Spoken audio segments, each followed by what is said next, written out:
আকিকা আল্লাহ তাআলার নেয়ামতের আত্মপ্রকাশ। নবজাতক শিশুর খুশিতে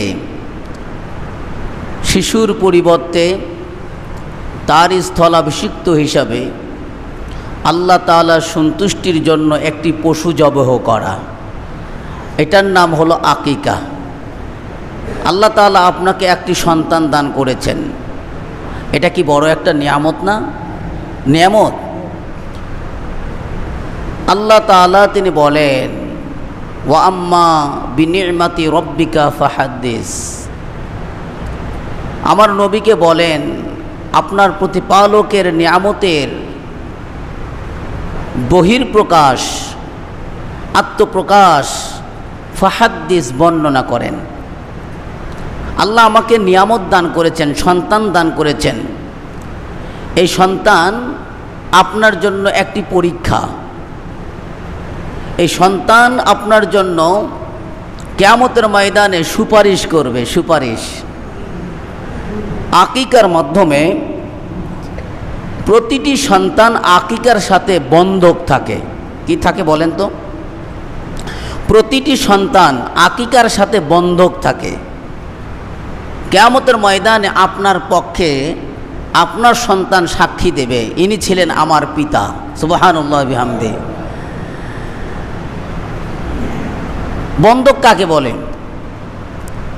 আমরা কারো থেকে কোনো সম্পদ ক্রয় করলে অথবা টাকায় ভাড়া নিলে, যে এত টাকার বিনিময়ে তোমার এই সম্পদটা আমি বন্ধক নিলাম, ওই সম্পদের মধ্যে আপনার অগ্রাধিকার থাকে। আল্লাহ তাআলার নবী বলেন, আকিকার মাধ্যমে প্রতিটি সন্তান তার পিতার নিকটে বন্ধক থাকে। সুবহানাল্লাহ, সুবহানাল্লাহ। আকিকা একটি গুরুত্বপূর্ণ ইবাদত।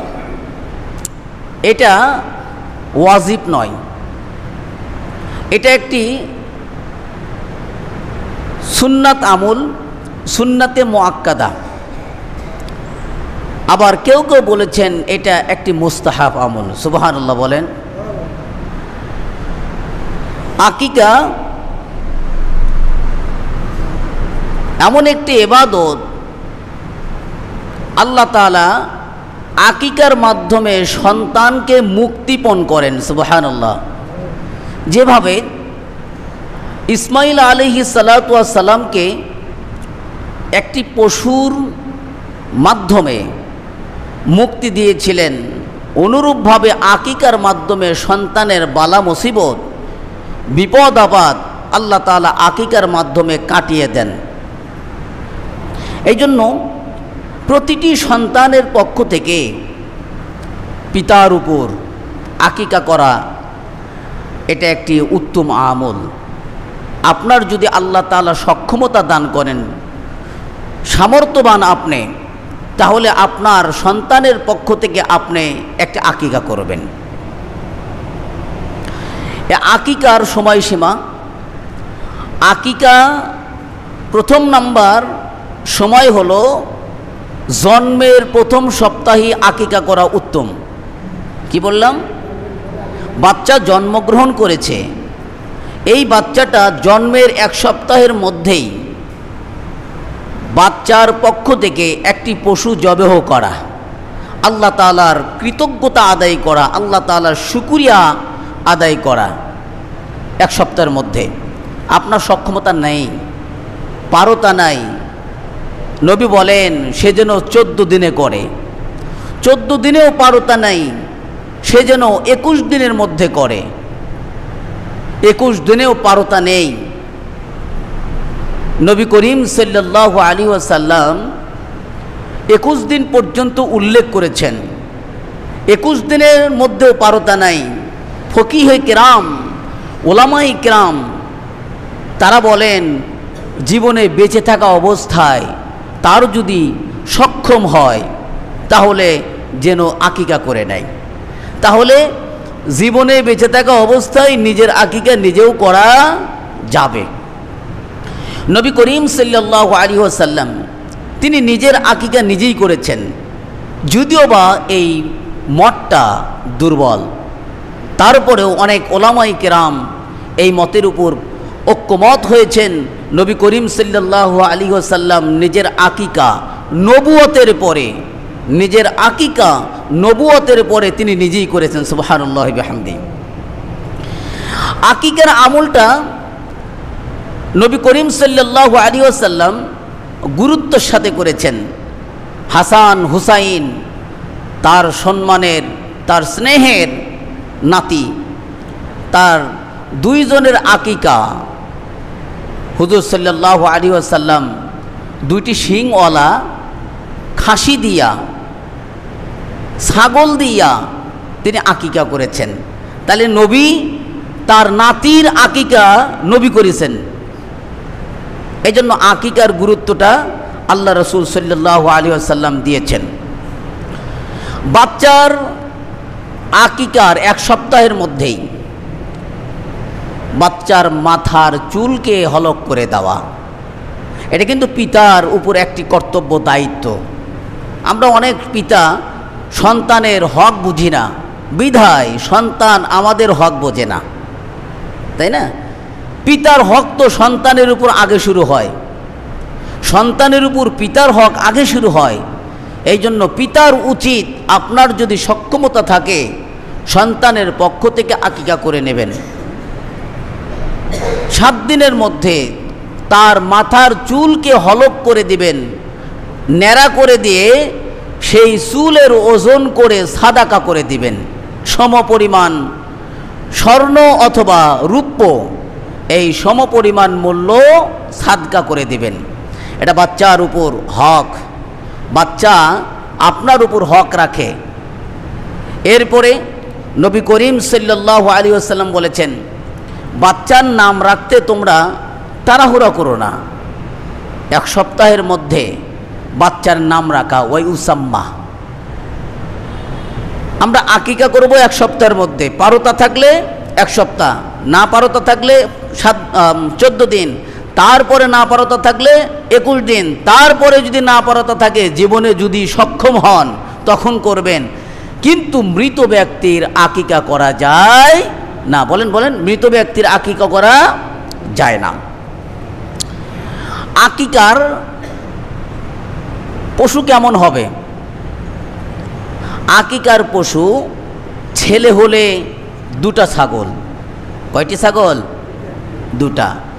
মেয়ে হলে 1টি ছাগল। আল্লাহর নবী সাল্লাল্লাহু আলাইহি ওয়াসাল্লাম ছেলেদেরকে কিছু ক্ষেত্রে ডবল করেছেন, মেয়েদেরকে কিছু ক্ষেত্রে ছেলেদের অর্ধেক করেছেন। তার মধ্যে আকিকা একটা, তার মধ্যে আকিকা একটা। আপনার বাবার মিরাস, উত্তরাধিকার সম্পত্তি বন্টনের ক্ষেত্রে ছেলেদের ডবল, মেয়েদের অর্ধেক। বাবার থেকে পাচ্ছেন অর্ধেক, ঠিক আছে, কিন্তু সে মেয়ে আবার কিন্তু স্বামীর থেকেও পায়। দেখা যায় যে মেয়েরও পরিপূর্ণ হয়ে যায়। নবী করিম সাল্লাল্লাহু আলাইহি ওয়াসাল্লাম তিনি বলেছেন, ছেলের জন্য আকিকা হবে 2টা খাসি, 2টা ছাগল, পাটি পাটা ভেড়া যেটাই বলেন, একটা পশু হলি হইল আর কি। অনেকে বলে যে হুজুর পাটা দিয়ে হয় কিনা, পাটি দিয়ে হয় কিনা, বিভিন্ন প্রশ্ন করেন। ছাগি দিয়ে হয় কিনা, ছাগল দিয়ে হয় কিনা, না, পশু হলেই হবে। কোরবানির জন্য যেরকম পশু শর্ত, আকিকার জন্য ঠিক একই পশুর শর্ত। কোরবানির জন্য পশুর বয়স ছাগল হলে 1 বছর পূর্ণ হতে হবে। দাঁত থাকা এটা শর্ত না, থাকলে ভালো। কি বললাম? দাঁত থাকাটা, অনেকে আমরা বাজারে যাইয়া দাঁতের উপর ব্যাপক ব্যস্ত হয়ে পড়ি কি না? দেখা যায় অনেক সুন্দর একটা পশু কিন্তু দাঁতে নাই, বয়সপূর্ণ। ওই যিনি মানে পশু পালন করেছে সেও বলতেছে, আপনি বিশ্বাস করেন আমার নিজের পালের 1 বছর পূর্তি হয়েছে, তাও কিনতে চায় না। কেন? বলে দাঁতে নাই। হাদিসে দাঁতের উপর ওইভাবে তাগিদ দেন নাই, কিন্তু দাঁতওয়ালা পশুকে ক্রয় করতে উৎসাহিত করেছেন। তাগিদ না, উৎসাহিত এক জিনিস আর তাগিদ আর এক জিনিস। পশুর বয়স ছাগল হলে 1 বছর আর গরু হলে 2 বছর হতে হবে। নবী করিম সাল্লাল্লাহু আলাইহি ওয়াসাল্লাম আকিকার পশুর বয়স 1 বছর দেখে ক্রয় করতেন। কিন্তু কারো যদি সক্ষমতা না থাকে, ছেলের জন্য 2টা, এটা সক্ষমতা নাই, নবী করিম সাল্লাল্লাহু আলাইহি সাল্লাম বলেন সে একটা দিলেও আদায় হয়ে যাবে। কারণ হুজুর সাল্লাল্লাহু আলাইহি সাল্লাম স্বয়ং নিজে হাসান আর হুসাইনের 2টা ছাগল দিয়ে আকিকা করেছেন, হাসানের একটা, হুসাইনের একটা। তাহলে হাসান হুসাইন কি ছেলে না? তাদের পক্ষ থেকে একটা করে আদায় করেছেন। আমরা যদি সক্ষমতা না রাখি, তারা একটা আদায় করলেও হয়ে যাবে। উত্তম কি বলে, পুরুষের জন্য, ছেলের জন্য 2টা ছাগল করা। গরুতে অংশ নিতে পারেন।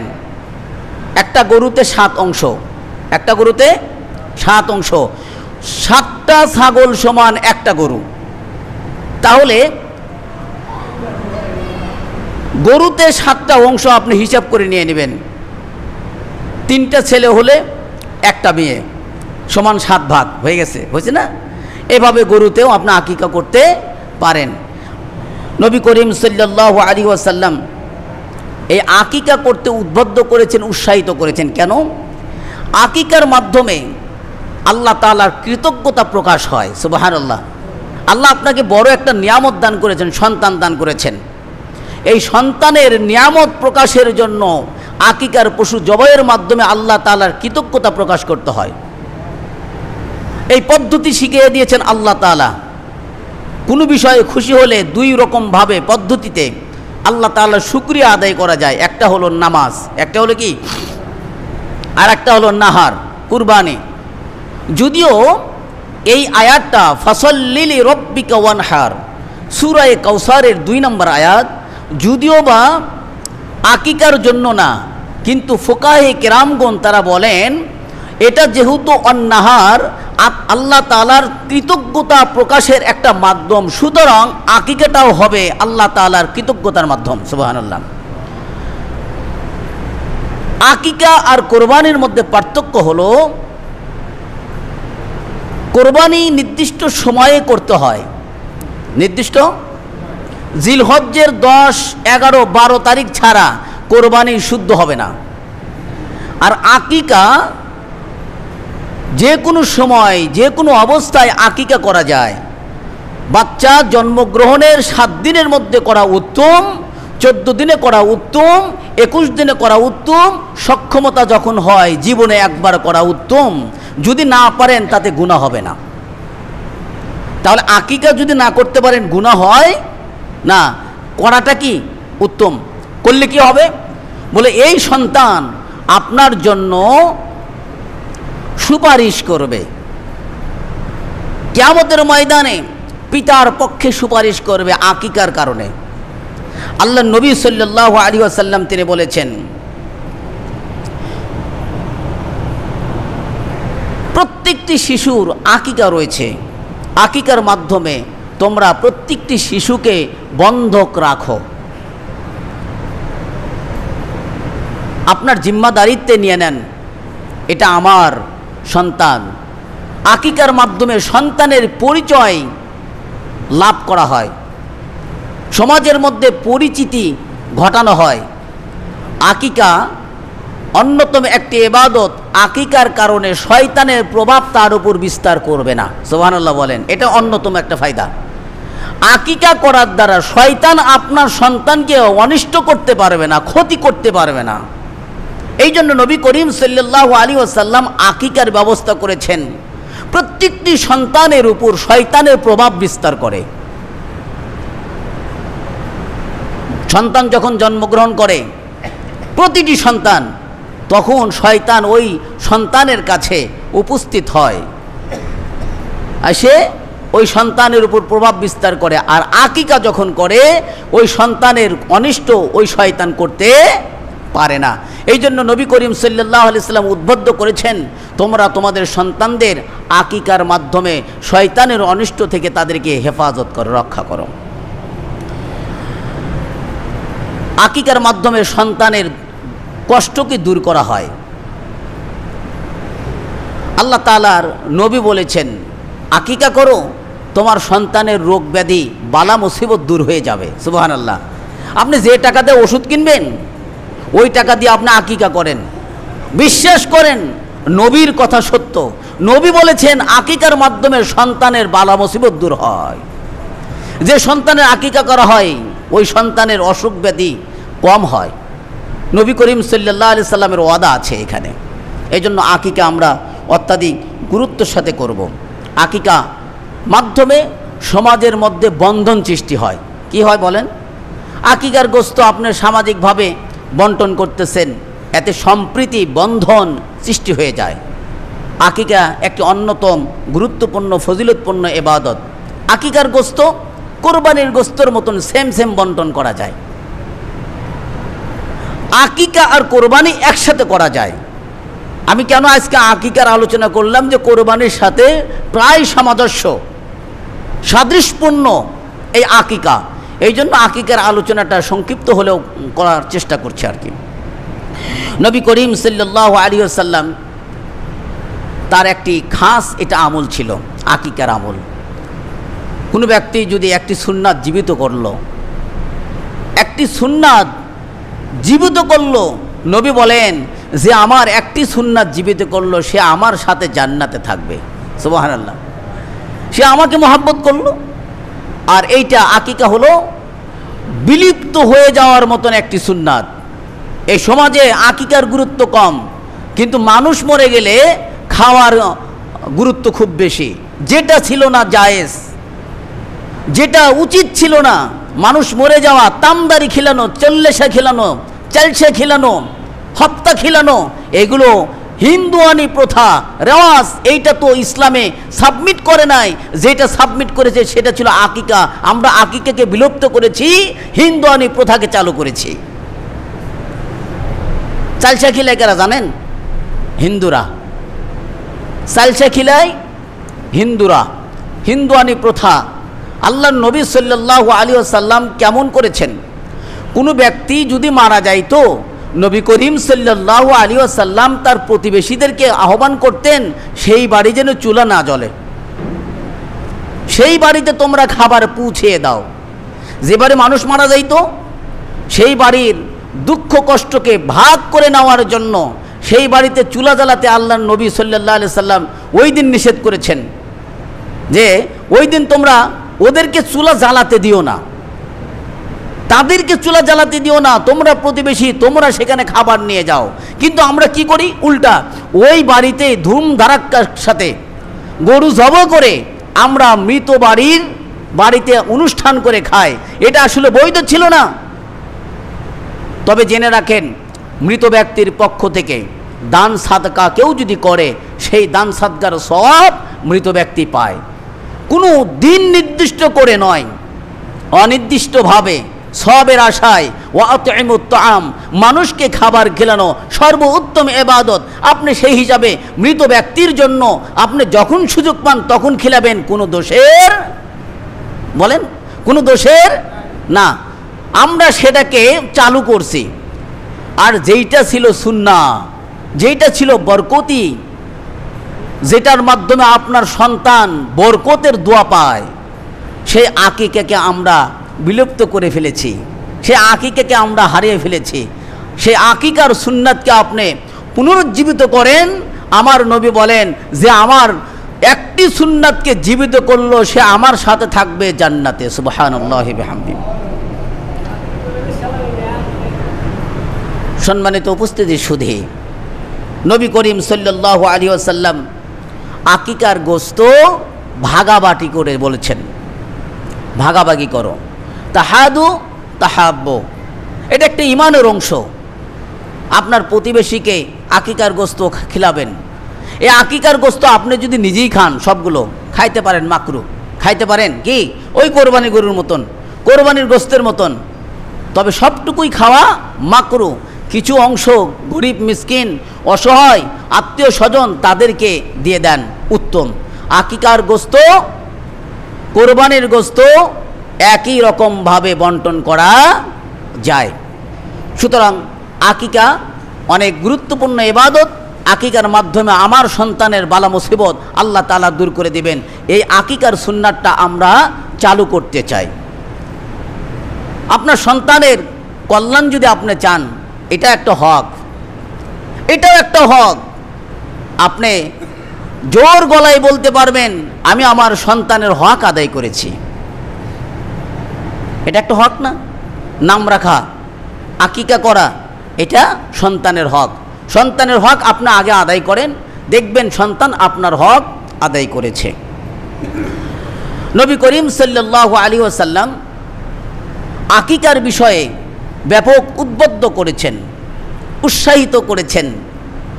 আকিকা একমাত্র আল্লাহ তাআলার সন্তুষ্টির জন্য করতে হবে। এটাও কিন্তু সেম ইবাদত। কোরবানির ভাগের মধ্যে আকিকার ভাগ দেওয়া যায়, সেম ইবাদত। কথা বুঝছেন? আমি কেন আজকে আকিকার আলোচনাটা তুললাম, যে কোরবানির সাথে প্রায় সাদৃশ্যপূর্ণ। তাহলে কোরবানির ভাগ, একজন কোরবানির ভাগ দিছে আর একজন আকিকার ভাগ দিছে, ওই গরুতে কোরবানি হবে কিনা, শুদ্ধ হবে কিনা বলে হয়ে যাবে।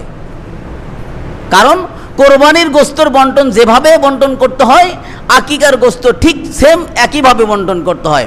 কোরবানিটাও ইবাদত, আকিকাটাও ইবাদত।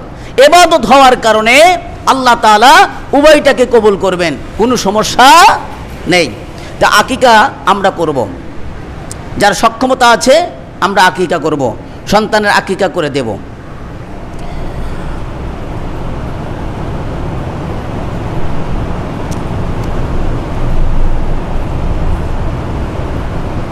আল্লাহ তাআলা আমাদের সবাইকে আকিকার হক বুঝে আকিকা করার তৌফিক দান করেন, আমিন। আরও অনেক আলোচনা, আমি চাইতেছি নির্দিষ্ট সময়ে আমার আলোচনা শেষ হবে। আল্লাহ আমাদের সবাইকে সহিভাবে আকিকা করার তৌফিক দান করুক, আমিন।